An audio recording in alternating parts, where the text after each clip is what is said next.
En esta noche estamos continuando con nuestro estudio acerca de doctrinas que transformaron el mundo. Ya vimos las primeras 5, lo que llamamos el TULIP, la depravación total, la gracia irresistible, la expiación limitada, la perseverancia de los santos, y me quedó uno, gracia irresistible, ya lo mencioné. Bueno, y comenzamos con las solas, y vimos sola escritura. Y ahí entonces interrumpimos, no tanto por mi viaje, aunque yo no estaba aquí, pero hubo también miércoles de comunión y eso implicaba otra dinámica. Y hoy ya continuamos con sola gracia o solamente por gracia, que es una doctrina que usted ha oído mucho, que probablemente conoce, pero la pregunta es muchas veces si puedo o tengo la capacidad de articularlo, de explicárselo a otro, de tal manera que esto que la palabra enseña con tanta claridad pueda ser visto y pueda ser abrazado, porque lo cierto es que en América Latina tiene aproximadamente 500 millones de habitantes, el 80% de ellos son católicos. Eso implicaría 400 millones de habitantes que no entienden el principio de salvación por gracia, porque en la iglesia de Roma la salvación no es solamente por fe, no es solamente por gracia a través de la fe, también es eso más las obras. Y eso es una aclarando que quisiera hacer de manera de introducción. Roma no dice que la salvación es por obras simplemente, sino que la salvación es por gracia a través de la fe más la contribución de las obras. La palabra de Dios establece claramente, como vamos a estar viendo hoy y la semana que viene, que la salvación es por gracia a través de la fe, por gracia solamente, por fe solamente, sin ninguna contribución de las obras. Y la semana que viene, aunque hoy toquemos en parte la contribución de las obras, la semana que viene es cuando mejor la vamos a ver, porque nos toca ver la doctrina de sola fide o solamente por fe. Ahora estamos en sola gracia. Mire este texto conocido de Efesios 2, 8 al 9, porque por gracia habéis sido salvados, por gracia, por medio de la fe, y esto no de vosotros, sino que es don de Dios, no por obras, para que nadie se gloríe. Yo creo que ahí está claro cómo es que la salvación ocurre. Es por gracia, esa es la parte que le corresponde a Dios, pero es a través de la fe, que es la parte que en cierta medida le corresponde al humano de responder a la gracia de Dios. Pero en verdad, aún esa fe es algo que es dado por Dios. Es una respuesta humana, pero es una respuesta humana a algo que Dios da y algo que Dios hace. Claramente dicho en este texto, porque por gracia habéis sido salvados por medio de la fe, gracia y fe. Esto no es de vosotros, sino que es de Dios, es un don de Dios. La palabra don pudiera ser traducido como regalo de Dios. Entonces, claramente el apóstol Pablo le está enseñando a los efesios que la gracia y la fe, a través de la cual nos llega la salvación, es algo que Dios nos regala. Si Dios no nos da ese regalo, nosotros no creeríamos. Y claramente él dice, esto no es de vosotros, no por obras, para que nadie se gloríe. Cuando nosotros leemos el Evangelio de Juan, el capítulo 1, se nos dice algo similar, porque se nos dice que aquellos que le recibieron, a eso se le dio el derecho de llegar a ser hijos de Dios. Juan 1, entonces luego dice en el versículo 13, que no nacieron de sangre, ni de la voluntad de la carne, ni de la voluntad del hombre, sino de Dios. De manera que Juan 1:13 es consistente con este texto de Efesios 2, 8 y 9 que yo leí, cuando nos dice que este que nace de nuevo, que experimenta salvación, que llega a ser hijo de Dios, eso que a él le ocurre, no nacieron de sangre, no vino de la voluntad de la carne, no vino de la voluntad del hombre, sino es algo que vino de la voluntad de Dios. Y eso es exactamente lo que Pablo está diciendo en ese versículo de 2, 8 y 9. Una historia que nos ayuda a entender un poquito la diferencia entre nuestra religión, la religión cristiana, y las demás religiones. Muchos años atrás, bueno, no tantísimo, porque estamos hablando del siglo XX todavía, el siglo que acaba de pasar, se produjo una reunión de maestros de diferentes religiones y estaban tratando de determinar entre ellos si había algo en la religión cristiana que fuera particular, único, de la religión cristiana que no estuviera en ninguna de las demás religiones. Y algunos sugirieron la encarnación. Y bueno, fue rechazado porque otras religiones hablan de que los dioses se encarnaron. Otros sugirieron la resurrección y también fue descartado porque ciertamente en otras religiones se habla de que los dioses murieron y resucitaron. Y en eso, mientras estaban ahí enfocados y enfrascados en una discusión, entró al salón C.S. Lewis y preguntó que de qué estaban hablando. Y cuando le dijeron que estaban hablando de algo que fuera particularmente cristiano, que no estuviera en ninguna otra religión, Lewis respondió diciendo, eso es muy fácil, la salvación por gracia. Porque la salvación por gracia no existe fuera de la religión cristiana en ninguna otra religión del mundo, ni siquiera en el judaísmo. En todas las religiones, la salvación es por un esfuerzo humano. En todas las religiones, con la excepción del cristianismo, el hombre busca a Dios. En el cristianismo es la única religión donde Dios busca al hombre. Es una particular muy única, una particularidad muy sui generis de la fe cristiana. El budismo, por ejemplo, tiene 8 pasos que se supone que el individuo debe seguir para él alcanzar ese estado de liberación, como le llaman. El budismo, de hecho, es una religión atea. En el budismo no hay un Dios definido. Buda entendió que el hombre vivía dentro de una cárcel que lo mantenía prisionero de sus deseos egoístas. Entonces, ese día que él llegó a esa conclusión, dejó su familia, dejó su esposa, dejó su hijo y se fue a ser un monje y a meditar. Y supuestamente se puso a meditar en un lugar por días hasta que él entró en un estado de completa liberación de esos deseos egoístas. Pero yo no conozco nada más egoísta que dejar a tu hijo y dejar a tu esposa, pasar trabajo e irte a perseguir tu propia meta y tu propio propósito. De manera que ahí nosotros tenemos un esfuerzo humano en el budismo. El hinduismo es una serie de reencarnaciones. Existe la ley del karma, donde nosotros nos vamos mejorando producto de las múltiples reencarnaciones y las cosas que vamos haciendo en cada encarnación hasta que nos liberamos finalmente por haber adquirido un karma superior. Y eso es también un esfuerzo humano. Y cuando tú alcanzas ese estado, tú te unes a Brahma, que es lo único que existe, y pasas a ser parte de la divinidad. En el cristianismo tú siempre sigues teniendo una existencia separada del Creador, no independiente, pero sí separada. El Creador es el Creador y tú eres la criatura. Tú nunca te unes al Creador y deja de ser, como postula el hinduismo. Pero todo esto a través del esfuerzo humano. En el judaísmo son las obras de la ley, que supuestamente todavía están tratando de salvar al hombre por medio de las obras de la ley, cuando Pablo explica claramente que por medio de las obras de la ley ningún ser humano es justificado. De eso hablaremos la semana que viene. En el Islam, el mundo musulmán, básicamente la salvación es el balance entre tus obras buenas y tus obras malas, y si tiene un balance positivo, pues tú eres salvo. Y el cristianismo es la única que se atreve a ofrecer salvación por gracia, independientemente del esfuerzo humano, donde Dios sale a buscar al hombre porque ningún hombre ha salido a buscarlo a él.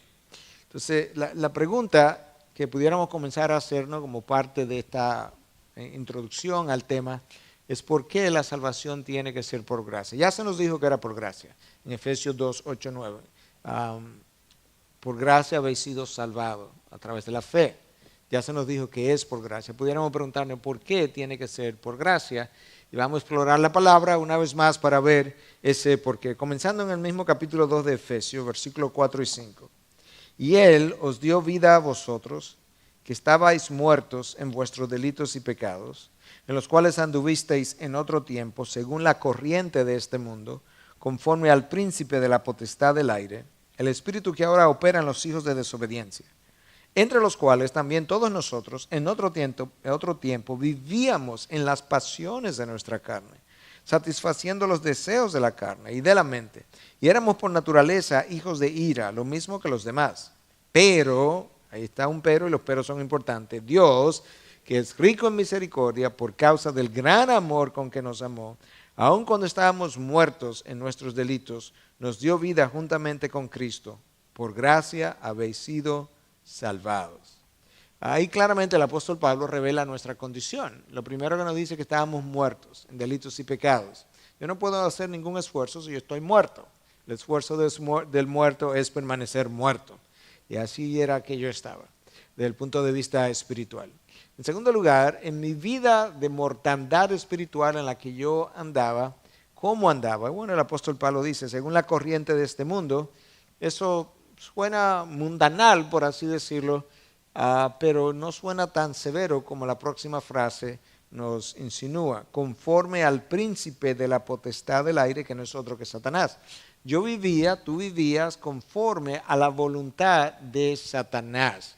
Eso es exactamente lo que Pablo le dice a Timoteo en su segunda carta 2:25 y 26, que trates tiernamente a aquellos que se oponen, por si acaso Dios le concede el arrepentimiento y ellos puedan lograr escapar del lazo del diablo que los tenía cautivos para hacer su voluntad.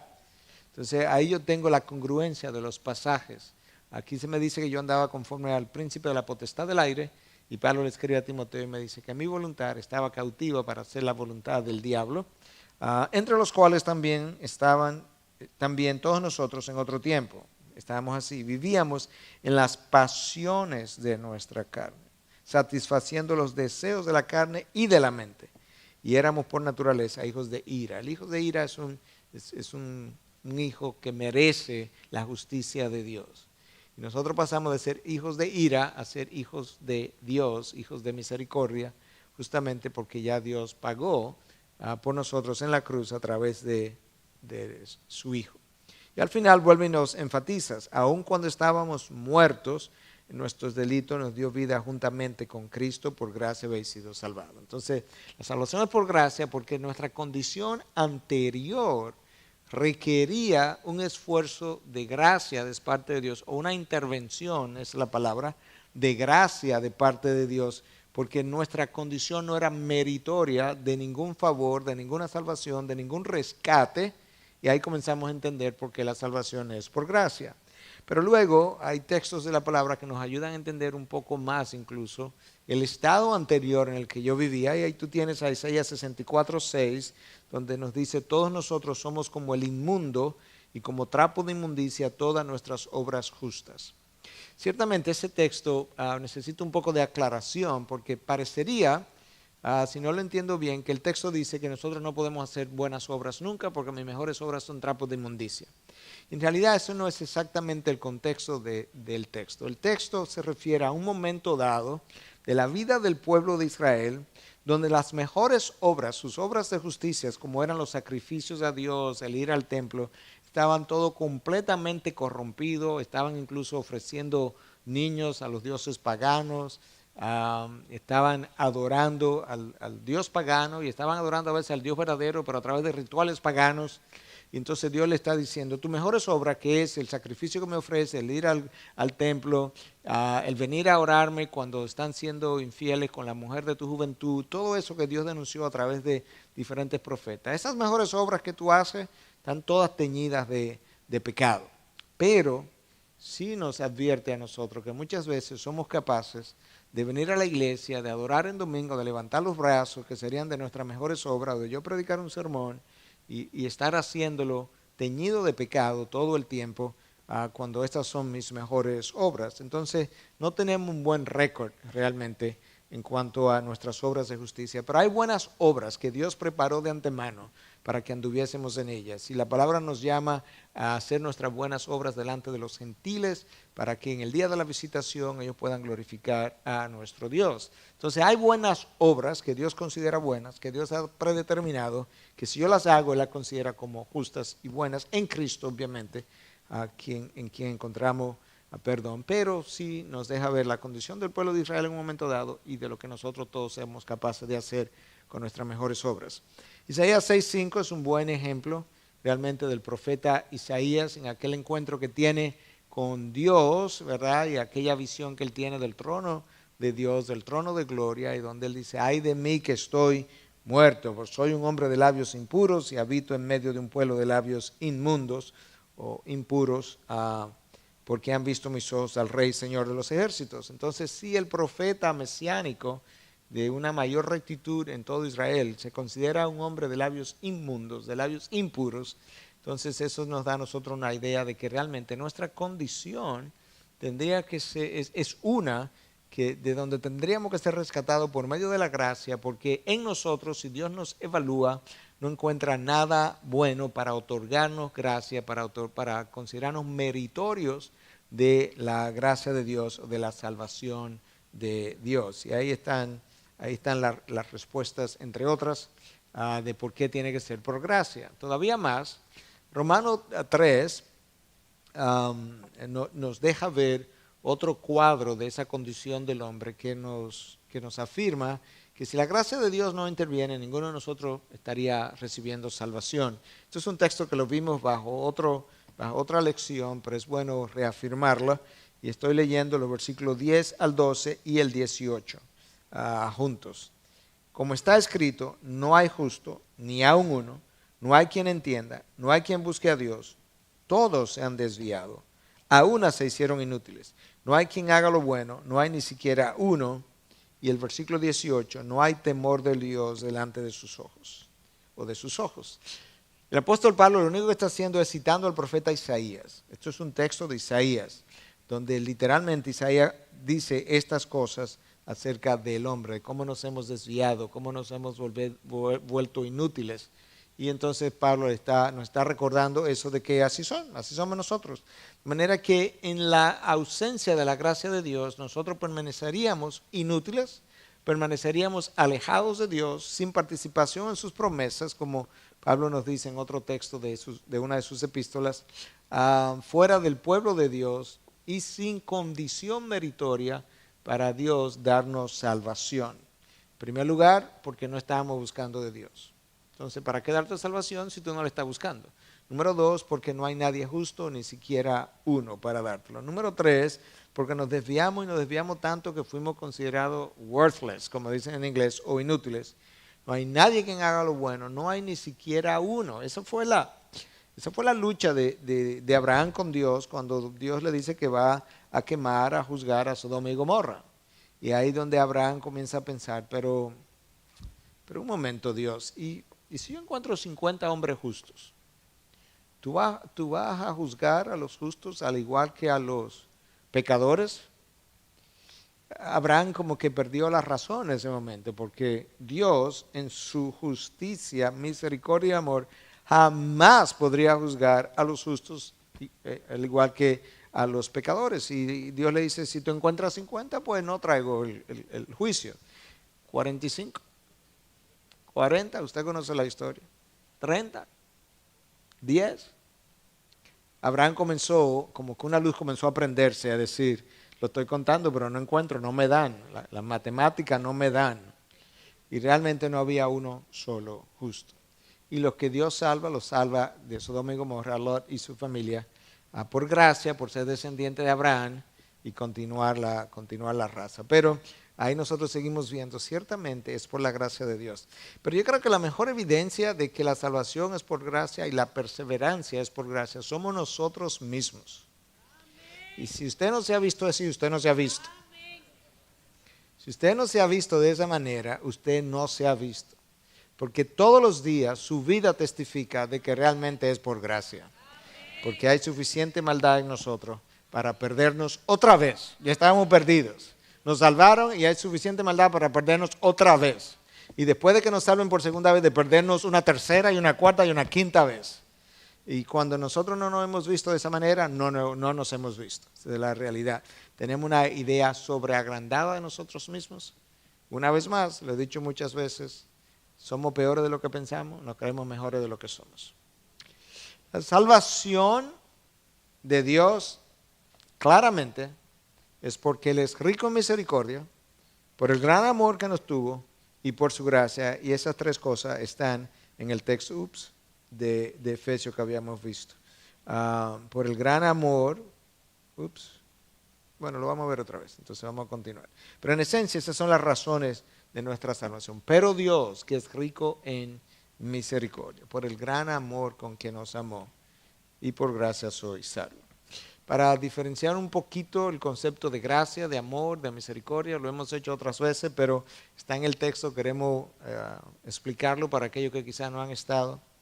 La gracia es en esencia, déjame comenzar con la misericordia, que es más fácil de verlo en ese orden. La misericordia es no recibir lo que tú mereces. En una ocasión, un padre le había dicho a su hijo que no podía hacer cierta cosa. El hijo cometió una infracción de lo que su padre le había prohibido, y entonces el padre le había prometido que le iba a dar 3 correazos y le dio uno solo. Y entonces luego en la tarde se lo llevó a comer helado. Y comiendo helado comenzó a explicarle la diferencia. Le dice, ¿tú recuerdas que yo te había dicho que te iba a dar 3 correazos si hacía esto? Sí, papi. Tuviste que nada más te di un solo correazo. Ajá. Bueno, eso es misericordia. Me dio pena de ti y no llegué a 3, te di uno solo. O sea, no te di lo que merecía porque ya te lo había anunciado. Y tú ves que estamos comiendo helado ahora en la tarde. Este helado tú no te lo mereces, pero te lo estás comiendo. Eso es gracia. Entonces ahí está la diferencia. El Padre restringió su castigo por misericordia y le otorgó algo que él no se merecía por gracia.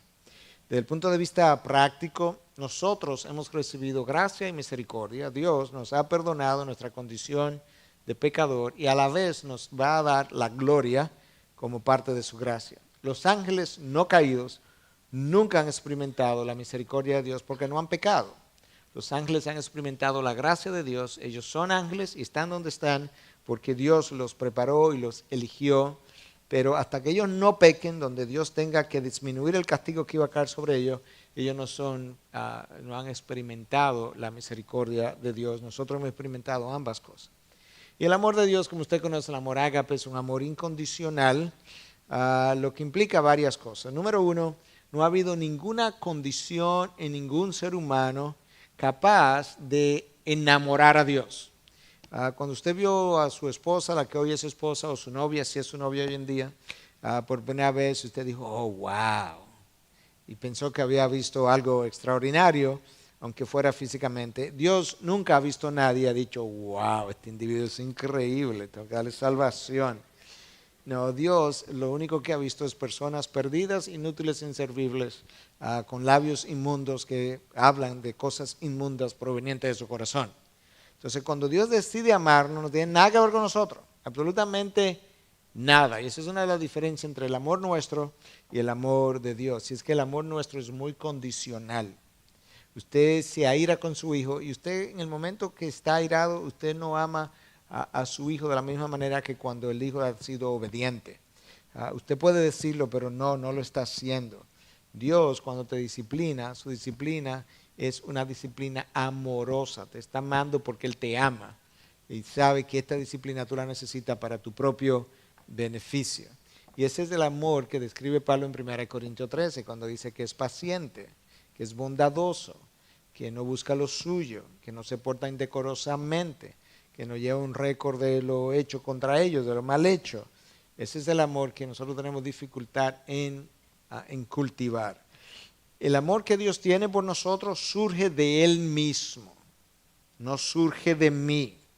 El amor que usted desarrolló por su esposa, cuando la vio como novia, como pretendida o posible novia, tenía que ver con ella, su gracia, su dulzura, su sonrisa, su pelo, sus ojos, su figura, lo que usted quiera. En el caso de Dios no tiene nada que ver conmigo, tiene que ver con Él y solamente Él. Su carácter es lo que ha originado el amor, porque Dios es amor. Dios no simplemente ama, nosotros amamos, pero nadie puede decir que, oh, yo soy amor. No, eso no es verdad. Yo puedo amar y puedo desamar, pero y esto es bueno para entender la doctrina de la salvación inmerecida o por gracia y para entender la perseverancia, la preservación de los santos.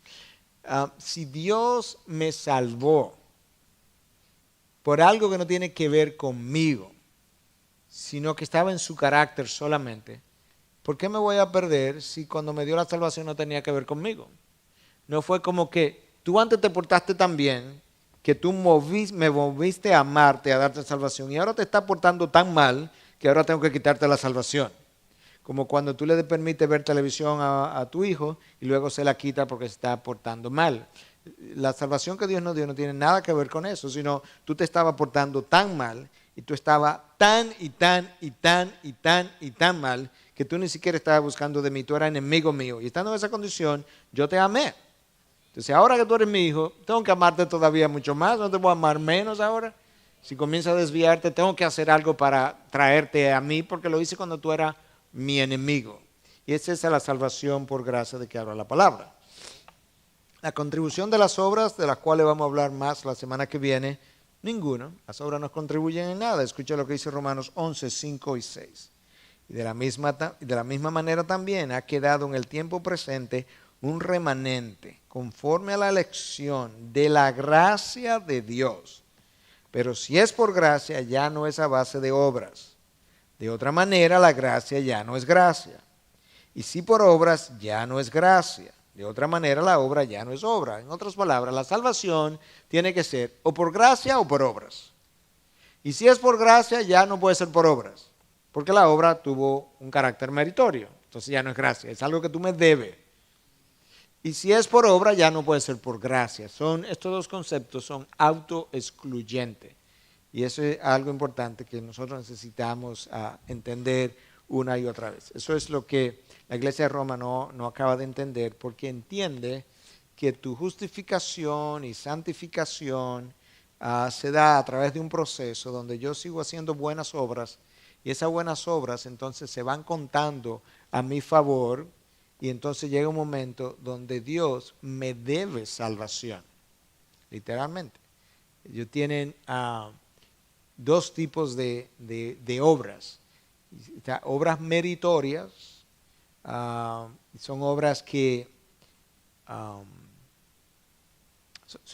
estoy buscando la palabra en español, condign merits, o méritos, no sé cómo traducirlo, pero en inglés es condign, y méritos que merecen la salvación. Entonces, una clase de mérito me capacita para recibir salvación, y los otros méritos obligan a Dios a darme salvación. O sea, son obras tan supererogatorias, ellos le llaman, tan dignas de salvación, que literalmente obligan a la divinidad a darte salvación. La palabra de Dios no habla ni siquiera cerca de algo como eso.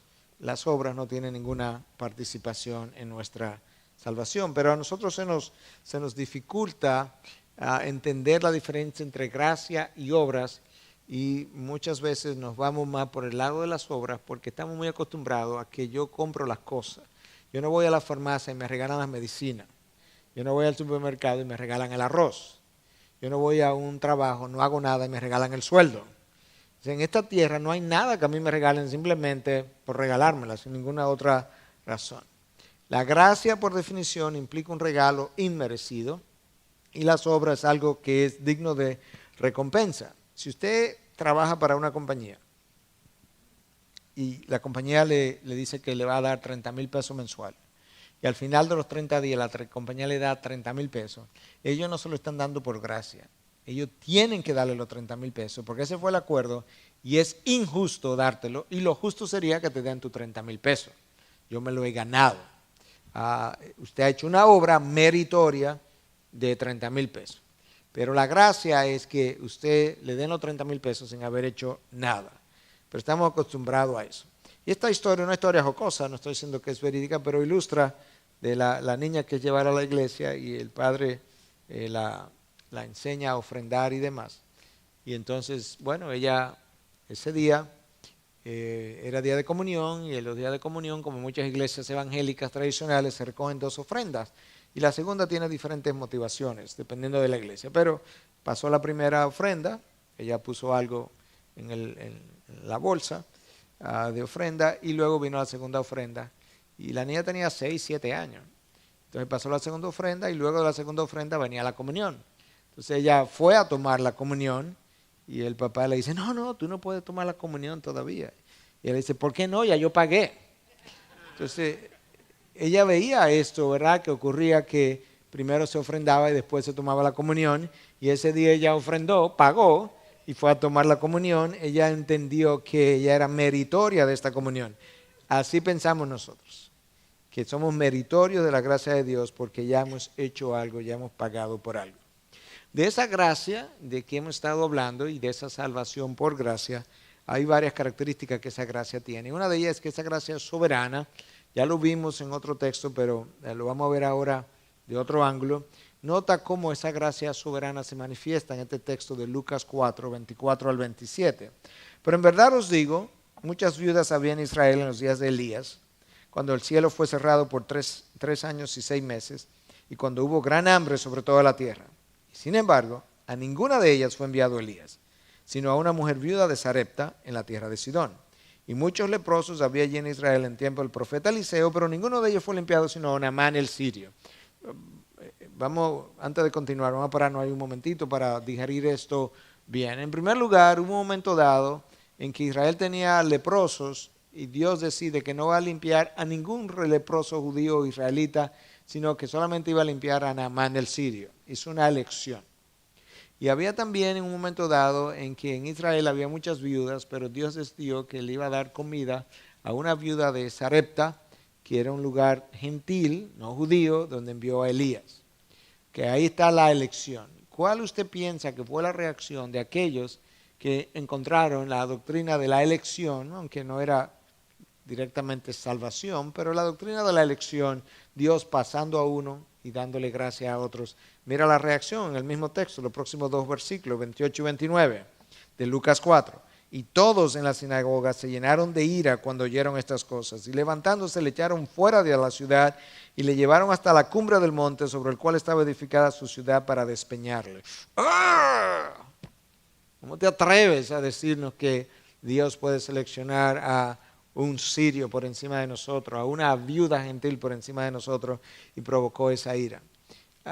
Ya últimamente, porque he aprendido a hacer las cosas quizá un poco mejor cuando enseño sobre esto, pero en los tiempos primeros, cuando no tenía tanta gracia, ni tanta paciencia, ni sabía hacerlo necesariamente como hoy lo hago, yo vi el chillar, ¿cómo se dice? El crujir de dientes en ocasiones en la presentación de la doctrina de la elección. Es una cosa que es contra cada fibra del corazón humano. Y yo supe ver líderes de iglesia. ¡Oh! ¿Cómo te atreves a postular una cosa como esa? ¿Por qué? Porque me quita a mí el derecho de yo poder elegir, de yo poder contribuir, de yo tener una parte en mi salvación. Y eso es exactamente lo que aquí ocurrió, pero visto ya desde otro ángulo. Su gracia es soberana, lo vimos ahí, ahora lo estamos viendo en Romanos 9, que ya usted lo vio conmigo, pero rápidamente, como tiene que ver con este texto también, comenzando en el versículo 9 hasta el 18, porque esta es una palabra de promesa. Por este tiempo volveré y Sara tendrá un hijo. No solo esto, sino que también Rebeca, cuando concibió mellizos de uno, nuestro padre Isaac, porque cuando aún los mellizos no habían nacido y no habían hecho nada ni bueno ni malo para que el propósito de Dios conforme a su elección permaneciera, no por las obras, sino por aquel que llama, se le dijo a ella, el mayor servirá al menor, tal como está escrito, a Jacob amé, pero a Esaú aborrecí. Si eso no es elección y si eso no es gracia sobre uno y no gracia sobre el otro, yo no sé lo que es gracia entonces. Pero claramente Dios se está revelando, por razones no entendibles al ser humano. A Jacob yo amé, a Esaú yo aborrecí. El texto continúa y dice, ¿qué diremos entonces? Ok, si eso es como es, ¿qué diremos? ¿Que hay injusticia en Dios? De ningún modo, porque Él dice a Moisés, tendré misericordia del que yo tenga misericordia, tendré compasión del que yo tenga compasión. Así que no depende del que quiere ni del que corre, sino de Dios que tiene misericordia. Porque la Escritura dice a Faraón, para este mismo te he levantado, para demostrar mi poder en ti, para que mi nombre sea proclamado por toda la tierra. Así que del que quiere tiene misericordia y al que quiere endurece. Esa gracia es soberana. A mí puede no gustarme, yo puedo quejarme, pero la gracia es claramente soberana. No depende del que quiere, no depende del que corre, porque nadie quiere y nadie corre hacia Dios. Depende de Dios que tiene misericordia. Y claramente Dios dijo, hey, tú no tienes nada que quejarte, no tienes nada que cuestionarme. Ya yo lo declaré, yo tendré misericordia al que tenga misericordia, y al que yo quiero endurecer, yo endurezco, y tú no tienes la autoridad para cuestionarme. ¿Ok? Ok. La pregunta es si nosotros estamos dispuestos a aceptar eso. Nosotros nos rebelamos contra eso, pero si usted va a Estados Unidos y usted va en una carretera manejando, y dice el límite de velocidad 100 kilómetros por hora, puede ser que aquí usted no lo respete, pero allá todos los dominicanos van a 100 kilómetros por hora. Y usted se somete a la autoridad soberana del país. Usted no dice, ¿quién es usted para decirme? Yo voy a ir a 140 kilómetros por hora. No, usted se somete. Entonces nos sometemos a autoridades terrenales, pero no queremos someternos a la autoridad de Dios cuando Él dispone ciertas cosas. Entonces esa gracia de Dios es soberana. No pasé mucho tiempo en Romanos 9 porque fue un pasaje que ya vimos. Ya vimos un pasaje en Lucas 4 donde la gracia soberana también se manifestó. Y esa gracia también es especial para los hijos de Dios, sus elegidos, y es general o común para el resto de los hombres. Hay una gracia que Dios expresa, manifiesta, hace llover sobre los hombres. Cuando usted dice, por ejemplo, ese señor no es cristiano, pero es como de buena naturaleza, eso es gracia común. Ese señor no es cristiano, pero él es muy serio, él es muy moralista, es un señor muy honesto en el manejo de sus finanzas. Todo eso es gracia común.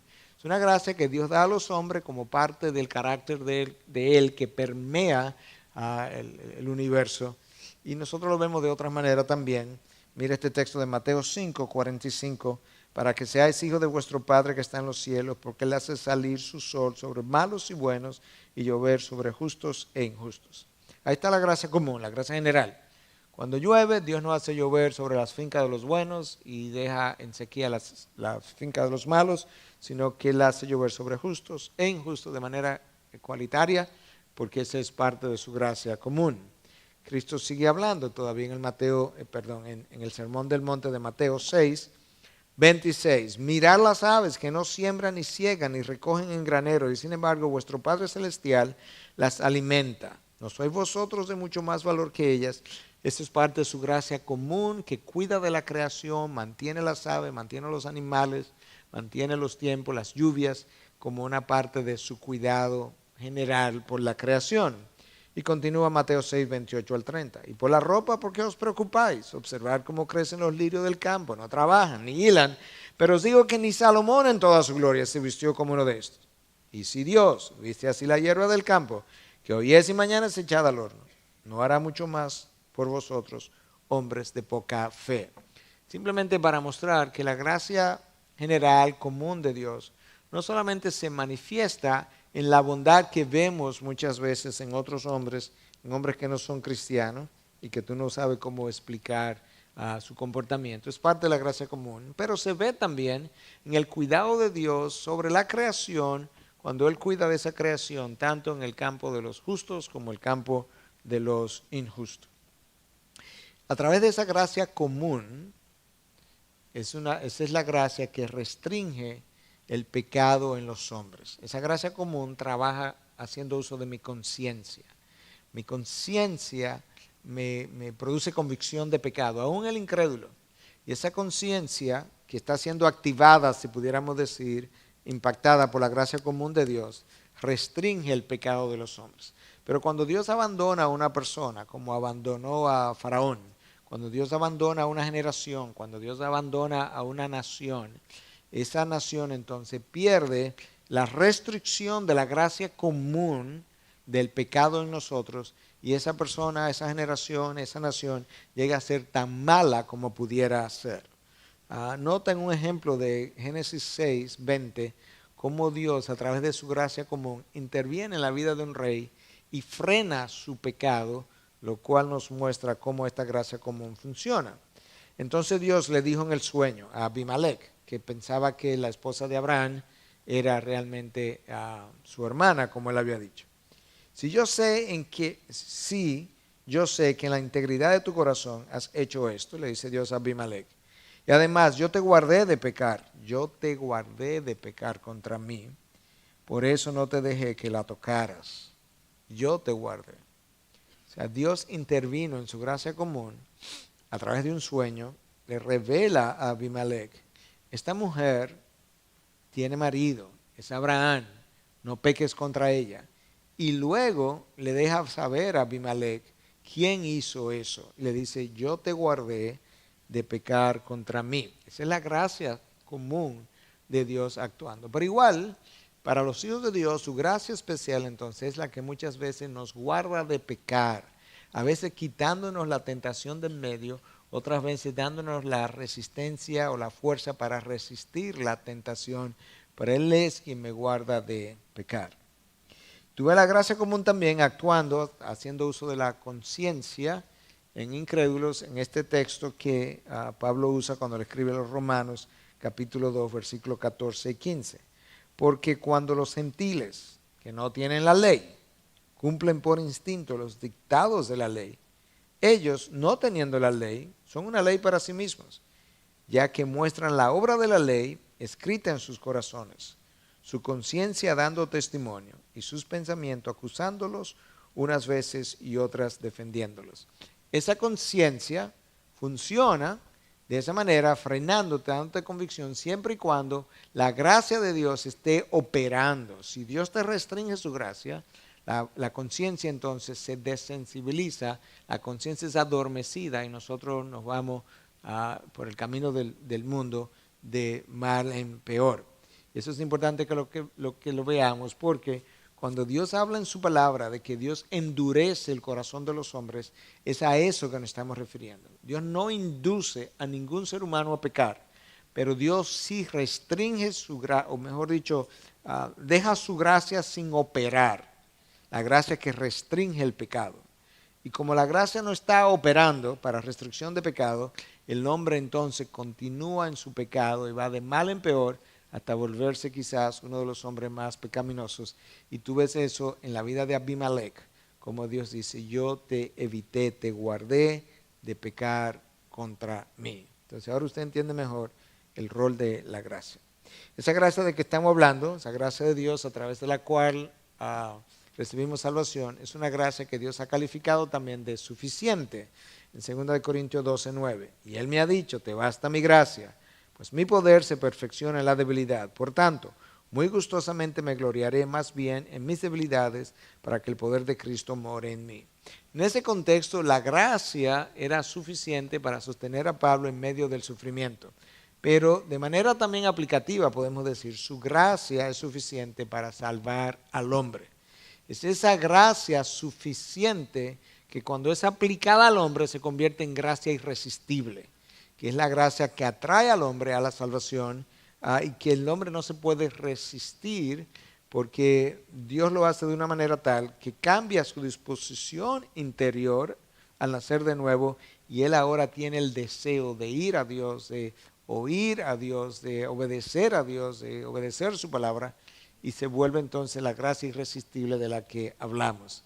Pero es a través de esa gracia suficiente e irresistible que el hombre es salvo, y por eso yo la quería caracterizar esta noche una vez más. La palabra de Dios también me da otra característica más acerca de la gracia de Dios por medio de la cual yo soy salvo, y es una gracia justificadora.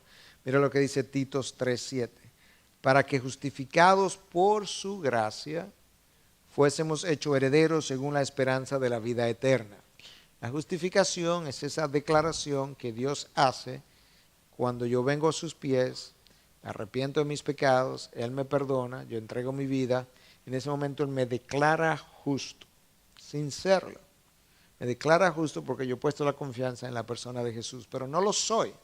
Esa es la razón por la que Pablo está explicando a Tito que tú eres justificado por gracia, porque en el momento que Dios dice, ok, justificado Miguel, en ese momento yo no me he ganado la justificación, yo sigo siendo injusto. Lo único es que Dios en su gracia ha considerado mi fe, mi confianza depositada en Cristo como suficiente para Él declararme justo sin serlo, pero es una justificación por gracia. Porque si Él fuera a examinar mis obras en ese momento, yo no pasaría el examen, el escrutinio de su justicia, y es una gracia, o mejor dicho, es un texto, el de Tito 3:7, congruente con Efesios 2:8, porque por gracia habéis sido salvados. Yo no puedo ser salvado si no soy justificado. Por gracia habéis sido salvados, que pudiera ser dicho también, por gracia habéis sido justificados, por medio de la fe, y esto no de vosotros, sino que es don de Dios. Habiendo dicho todo eso, todavía hay mucha gente que se le dificulta entender la gracia de la justicia. Entonces yo quise traer una historia de R.C. Sproul, una historia real que a él le ocurrió, que quizá algunos me hayan oído usar o explicar en alguna ocasión, estando él dando clase hace años atrás. Él comenzó un semestre a dar clase y en ese primer día de clase él especificó que había un número de trabajos, que los trabajos había que entregarlo a tiempo y que el que no tuviera el trabajo a tiempo tenía una F, estaba quemado en el examen. Entonces llegó el primer día de entregar trabajo y el 25% de los estudiantes no había traído el trabajo hecho. Y le pidieron perdón, que ellos estaban comenzando, que era su primer año en el seminario, que no se habían disciplinado bien, no habían adquirido la disciplina después de la secundaria. Y él le dijo, bueno, ok, voy a tener gracia, le voy a dar 2 o 3 días más para que terminen. Entonces llegó el próximo día de entregar trabajo y ahora el 50% no trajo el trabajo hecho. Y ellos volvieron y le pidieron con temor y temblor que le perdonara, que todavía se estaban acostumbrando, que ellos como quiera eran nuevos en la fe o más, en la universidad o el seminario. Le dijo, ok, está bien, yo le voy a dar un chance, pero no hay más chances. La tercera ocasión, el 75% del estudiantado no trajo el examen. Pero él dice que la actitud ahora era, profe, no hay problema, se lo entregaban un par de días, ¿cuál es la gran cosa? Un día más, un día menos. Y entonces él cogió los exámenes, cogió los nombres, y le dice, fulano, tu trabajo, no lo tengo hecho, F. Fulano, tu trabajo, no lo tengo hecho, F. Llega al tercero, Patrick, tu trabajo, no lo tengo, profe, F. Y luego entonces de la tercera F, uno de sus estudiantes levanta la mano y dice, eso no es justo. Y él dice, fulano, ¿fuiste tú que dijiste que no era justo? Sí, profesor, tu trabajo, no lo tengo, F. ¿Alguien más quiere justicia? Porque esa es la justicia. ¿Cuál fue la justicia anunciada? Al que no tenga el trabajo hecho, tiene una F. Todo lo anterior había sido gracia. Cuando lo perdoné la primera vez, cuando lo perdoné la segunda vez, eso fue gracia. Si tú quieres justicia, te la damos. Y entonces el profesor, Sproul, le dice a ese fulano, yo recuerdo que la primera vez tú tampoco tenías el trabajo listo, ¿verdad? F en ese trabajo también. ¿Alguien más quiere justicia? Entonces, cuando tú vayas donde Dios, nunca le pidas justicia.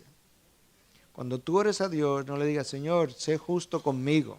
Sé justo conmigo. No, ten gracia conmigo. Ten misericordia conmigo. En buen dominicano, tú eres loco si le pides justicia a Dios. Lee el Salmo 51 de David para que tú veas cómo David ora y pide conforme a tu gran misericordia. Ten piedad de mí, oh Dios. Eso es lo que nos corresponde. Entonces, tenemos que diferenciar gracia de justicia. Nadie va al infierno injustamente.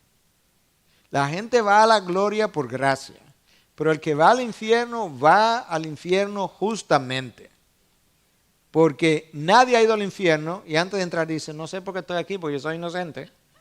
Cuando alguien inocente termina en el infierno, entonces es injusto. Pero el que vaya al infierno va justamente. Y ahora el que vaya a la gloria tampoco puede decir, yo estoy aquí porque justamente me lo gané. No, usted está aquí por gracia. Entonces, el que va al infierno se condena por la justicia de Dios y el que va a la gloria se salva por la gracia de Dios. Yo creo que eso es una buena historia. Volviendo un poquito atrás, Efesios 2, 4 al 7, pero Dios, ese pero ahí es importante. Los primeros versículos se nos dice que estábamos muertos en delitos y pecados. Y que estando muertos en delitos y pecados vivíamos conforme a la voluntad del príncipe, la voluntad del aire, vivíamos en las pasiones de la carne, satisfaciendo los deseos de la carne y de la mente. Todo eso se nos dice. Entonces luego Pablo introduce una palabra clave que usted tiene que detenerse siempre. Pero Dios, a pesar de todo eso que nosotros éramos y cómo éramos, pero Dios, que es rico en misericordia, por causa del gran amor con que nos amó. Aun cuando estábamos muertos en nuestros delitos, nos dio vida juntamente con Cristo. Por gracia habéis sido salvados. Y con Él nos resucitó. Y con Él nos sentó en los lugares celestiales, en Cristo Jesús, a fin de poder mostrar en los siglos venideros las sobreabundantes riquezas de su gracia, por su bondad, para con nosotros, en Cristo Jesús. porque por gracia habéis sido salvados por medio de la fe, y esto no de vosotros, sino que es un don de Dios. Eso es un texto extraordinariamente, ahí hay un par de sermones por lo menos. La gracia en inglés, alguien la definió de esta manera: si usted mira la pantalla, mira las letras, la primera letra de cada palabra que está en rojo, dice grace, eso es gracia. Entonces lo que dice al lado, para los que no saben inglés, dice, la gracia es esto: la riqueza de Dios a expensa de Cristo. Eso es la gracia. Las riquezas de Dios, las sobreabundantes riquezas de Dios a expensa de Cristo, a expensa de su sacrificio, a expensa de su vida. De manera que eso es un buen acróstico para el que sabe inglés de recordarlo. Es grace, is God's riches at Christ's expense. Y eso es como es. Las riquezas espirituales de Dios otorgadas a los hombres a expensa del sacrificio de Cristo. Por eso que Pablo dice, por gracia sois salvos en Cristo Jesús. Él nos sentó en los lugares celestiales. Nota el tiempo pasado, nos sentó. Ya estamos, para aquellos que me preguntaban acerca de la posibilidad de perder la salvación. No, porque ya estoy sentado en los lugares celestiales. Porque Cristo está sentado en los lugares celestiales y como yo estoy en Él, cuando Él se sienta, yo estoy sentado. Y ahí es donde nosotros estamos. Entonces, la motivación, de acuerdo a ese texto que yo acabo de leer, la motivación de la salvación de Dios no es nada en nosotros, no es mérito en nosotros, es básicamente esto: la misericordia del Señor, Él que es rico en misericordia, versículo 4, por el gran amor con que nos amó, versículo 4, por gracia soy salvo, versículo 5, versículo 7, versículo 8, y por la bondad en Cristo Jesús. Esa frase ahí es clave. Todo lo que recibimos es en Cristo Jesús. El perdón que recibimos es en Cristo Jesús. La salvación es en Cristo Jesús. Estoy sentado en Cristo Jesús. Y eso es lo que la palabra en Cristo significa. A veces mandamos una carta o mandamos un email y firmamos al final en Cristo, Miguel. Lo que estamos tratando de significar eso. Es que todo lo que yo disfruto hoy, lo disfruto por estar en Cristo. Separado de Cristo, nada puedo ni hacer ni recibir. Porque es en Cristo en el que yo soy y tengo y recibo. Al final de cuentas, la salvación es una extensión o expresión del carácter de Dios. Y eso era una de las cosas que estábamos tratando de enseñar en El Salvador, entre otras cosas. La doctrina, a veces la gente ama mucho la doctrina, pero ama tanto la doctrina y que no ama al Dios de la doctrina. Y al final de cuentas, cada principio doctrinal no es más que la expresión del carácter de Dios aplicada a los hombres. Eso es literalmente lo que es. Cuando Cristo se encarna, la encarnación es una doctrina, pero la encarnación es una expresión del carácter de Dios, del amor de Dios en favor de los hombres. La salvación es por gracia, eso es un principio doctrinal. Eso es una expresión del carácter de Dios en favor de los hombres. Entonces, nuestra salvación no es otra cosa que la expresión del carácter de Dios. Dios nos ama, es una extensión, una expresión de su carácter incondicionalmente, sin razón alguna. Dios nos ama porque Él es rico en misericordia, dice Pablo. Eso es una extensión de su carácter. El ser rico en misericordia implica que Dios se duele de nosotros. El salmista dice que Dios sabe que somos polvo y al polvo volveremos y que por eso Dios se duele con nosotros, le duele nuestra condición. Por eso Cristo lloró por Jerusalén, porque Él tuvo misericordia. Y Dios nos da las cosas que no merecemos, que no nos hemos ganado por su gracia. De manera que mi salvación es la expresión y la aplicación del carácter de Dios a mi vida, de su amor, de su misericordia y de su gracia. Por eso nosotros necesitamos conocer más a Dios a través de la doctrina y no simplemente a conocer la doctrina por sí solo. Mira cómo el texto de Pablo lo dice: estamos muertos, versículo 1, pero Dios, que es rico en misericordia. Ahí la palabra misericordia en el griego que se escribió es eleos, que implica compasión. Dios tiene compasión. Es una buena palabra porque si tú la divides, compasión, es como que Dios me mira con pena, pero con compasión. Tiene pasión por el deseo de perdonarme, por el deseo de amarme. La palabra eleos, que es la palabra griega para misericordia, en el Nuevo Testamento aparece 78 veces Y de esas 26 veces es Pablo quien la usa en las epístolas paulinas. En la Sextuaginta, que fue la traducción al griego del Antiguo Testamento, del hebreo al griego del Antiguo Testamento, la palabra es traducida como Geset.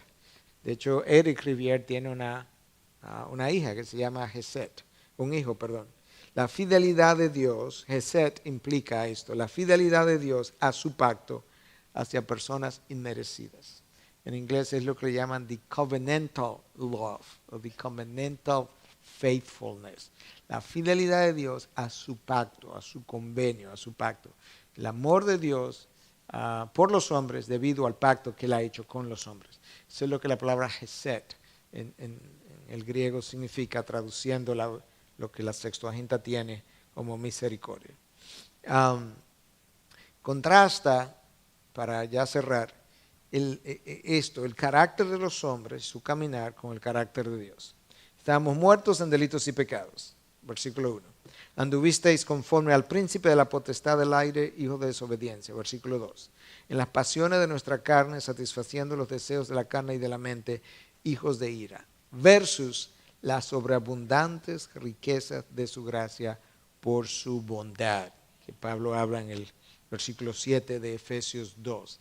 La sobreabundante. No es simplemente la abundante, es como si fuera una copa que tú ya se rebosó y tú le sigues echando agua con una manguera y está desparramándose. Y Pablo habla en Efesios 2 de que eso será así por los siglos venideros, o sea, hasta que la eternidad sea eternidad, estará Dios derramando la sobreabundante gracia de su carácter sobre sus hijos. Te das cuenta de lo bendecido, de lo bienaventurado que somos nosotros a poder recibir no solamente la gracia de Dios, sino la sobreabundante gracia de Dios, a pesar de nuestra condición de pecado, a pesar de lo que somos, a pesar de mi condición caída, a pesar de mi recurrencia en el pecado. Dios sigue visitándome una y otra vez con la sobreabundante gracia de su poder y de su carácter.